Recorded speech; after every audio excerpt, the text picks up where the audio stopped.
দক্ষিণ দিনাজপুরের ক্ষুদ্র ও মাঝারি শিল্পপতিদের নিয়ে এক গুরুত্বপূর্ণ বৈঠকের আয়োজন করল জেলা ক্ষুদ্র ও মাঝারি শিল্প দফতর ও ন্যাশনাল স্টক এক্সচেঞ্জ। জেলার ক্ষুদ্র ও মাঝারি শিল্পপতিরাও যাতে ন্যাশনাল স্টক এক্সচেঞ্জে তাদের শিল্প সংস্থাগুলিতে বিনিয়োগ আকর্ষণের সুযোগ পান, সেই উদ্দেশ্যে এই বৈঠক আয়োজন। দফতরের জেনারেল ম্যানেজার স্বপন কুমার প্রামাণিক জানিয়েছেন, এদিনের বৈঠকে প্রায় 40 জন স্থানীয় শিল্পপতি অংশগ্রহণ করেন। মূলত বার্ষিক টার্নওভার 30 কোটি টাকার বেশি, যাদের তারা ন্যাশনাল স্টক এক্সচেঞ্জ বিনিয়োগ পেতে পারেন। এ বিষয়ে বিস্তারিতভাবে অবগত করা হয় অংশগ্রহণকারী শিল্পপতিদের। জেলার শিল্পক্ষেত্রে নতুন বিনিয়োগের সুযোগ সৃষ্টি, অর্থনৈতিক বিকাশ এবং কর্মসংস্থান বৃদ্ধির লক্ষ্যে এই ধরনের উদ্যোগ নেওয়া হয়েছে বলে জানান আধিকারিকরা।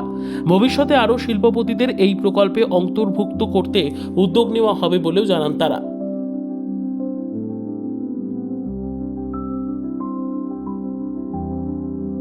আজকে আমাদের দক্ষিণ দিনাজপুর জেলার শিল্পকেন্দ্রের উদ্যোগে এবং ন্যাশনাল স্টক এক্সচেঞ্জের সহযোগিতায় আমরা স্টক এক্সচেঞ্জে প্ল্যাটফর্মে যে সকল ইউনিটগুলো আছে তারা যাতে আইপিও লঞ্চ করতে পারে সেই বিষয়ে আমাদের রাজ্য থেকে ন্যাশনাল স্টক এক্সচেঞ্জের আপনার এসছেন গিয়ে নজরুল ইসলাম এবং মুস্তাফা কামাল এসছেন।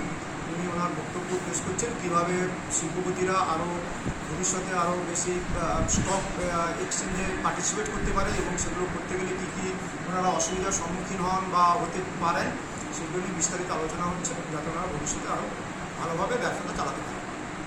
ব্যুরো রিপোর্ট, উত্তর বাংলা সংবাদ।